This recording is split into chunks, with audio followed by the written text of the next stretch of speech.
የወልቃይት ተፈናቃዮች ወደ ቀያቸው እየተመለሱ ያልሆነው ተፈናቃይን መያዣ ያደረገ ፖለቲካ በመኖሩ መሆኑን ጠቅላይ ሚኒስትር አብይ አህመድ ተናግረዋል። በስድስተኛው የኢፌዴሪ ሕዝብ እንደራሴዎች ምክር ቤት 5ኛ ዓመት የሥራ ዘመን 10ኛ መደበኛ ስብሰባ ከምክር ቤቱ አባላት ለተነሱ ጥያቄዎች ምላሽና ማብራሪያ የሰጡት ጠቅላይ ሚኒስትር አብይ አህመድ በወልቃይት ጉዳይ የፌዴራል መንግስቱ ተፈናቃዮች ተመልሰው በሪፈረንደም ራሱ ነዋሪው ውሳኔ እንዲሰጥ አቋም መያዙን አንስተዋል። ጠቅላይ ሚኒስትሩ በትላንትናው የምክር ቤት ውሏቸው ምላሽና ማብራሪያ የሰጡባቸውን የሰላምና ጸጥታ የተፈናቃዮች ሁኔታ የድርድር ጉዳዮች እንደሚከተለው ይቀርባል። የህዝብ እንደራሴዎች ምክር ቤት 5ኛ ዓመት የሥራ ዘመን 10ኛ መደበኛ ስብሰባ የኢፌዴሪ ጠቅላይ ሚኒስትር አብይ አህመድ በተገኙበት ተካሂዷል። ጠቅላይ ሚኒስትሩ የ2018 በጀት ዓመት የ6 ወራት የሥራ አፈጻጸም ሪፖርት ላይ ከምክር ቤት አባላቱ ለቀረቡላቸው ጥያቄዎች ምላሽና ማብራሪያ ሰጥተዋል። ከህዝብ እንደራሴዎች ምክር ቤት አባላት በዋናነት ከተነሱት ጥያቄዎች ውስጥ የሰላምና ጸጥታ፣ የተፈናቃዮችና የትግራይ ክልል ወቅታዊ ሁኔታ እንዲሁም ከታጣቂ አካላት ጋር የሚደረጉ የድርድር ጉዳዮች ይገኙበታል። ከነዚህም ውስጥ መንግስት አፈንግጠው ከሚወጡ ታጣቂዎች ጋር ከመደራደር ይልቅ ከዋናዎቹ አካላት ጋር እውነተኛ ድርድር የማያደርገው ለምንድን ነው የሚል ጥያቄ በፓርላማ አባሉ አበባው ደሳለው ለጠቅላይ ሚኒስትሩ ተነስቶላቸዋል።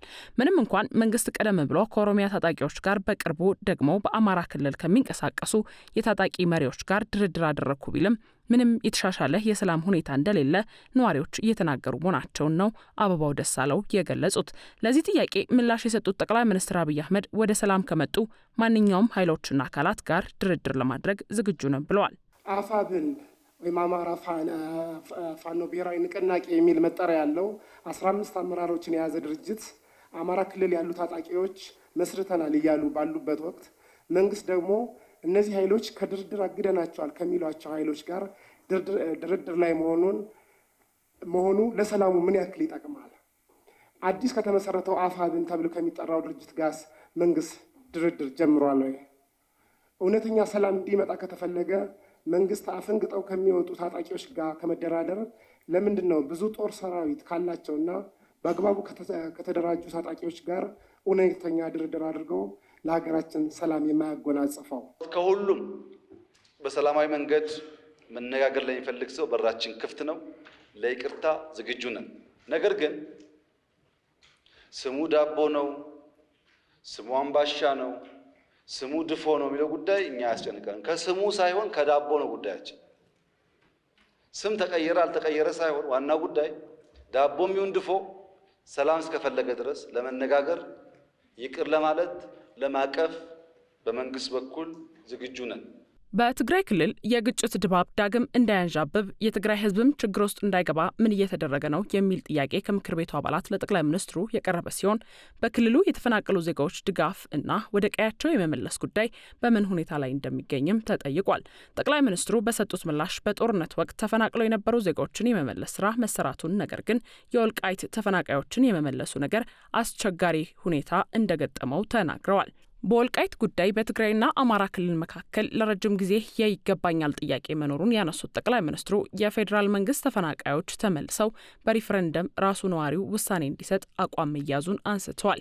ተፈናቃዮችን ለመመለስ የተፈናቀሉበት አካባቢም ለመቀበል ዝግጁ ቢሆኑም ተፈናቃይን እንደ መያዣ የሚጠቀም ስቃይ ዘርቶ እገዛ ከሌሎች የሚጠብቅ ፖለቲካ በመኖሩ ተፈናቃዮችን ለመመለስ አስቸጋሪ ስለመሆኑ ጠቅላይ ሚኒስትሩ በሰጡት ማብራሪያ ላይ ጠቅሰዋል።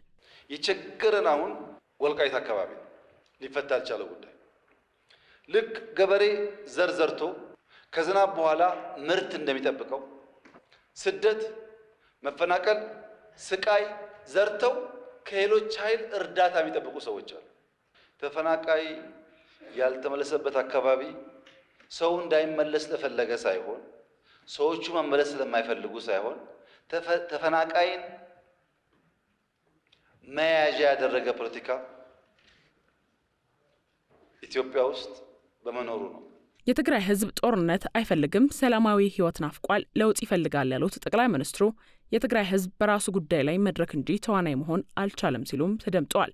ጠቅላይ ሚኒስትሩ የትግራይ ህዝብ አሁን ላይ ካለፈው አስተሳሰብ ወጥቶ የተሻለ አመለካከት ማዳበር አለበት ያሉ ሲሆን በራሱ የፖለቲካ ጉዳይ ላይ ተዋናይ ለመሆን መዘጋጀት እንዳለበት አሳስበዋል። የትግራይ ህዝብ ሰላም ልማት ይፈልጋል። የትግራይ ህዝብ አሁን ካለበት ውጥንቅጥና አረንቋ የሚያወጣው እንደ ሌሎች አካባቢዎች ራሱ ተግቶ ለፍቶ መልማት ይፈልጋል። የትግራይ ህዝብ ከሌሎች ወንድም ኢትዮጵያውያን ጋር በሰላም መኖር ይፈልጋል።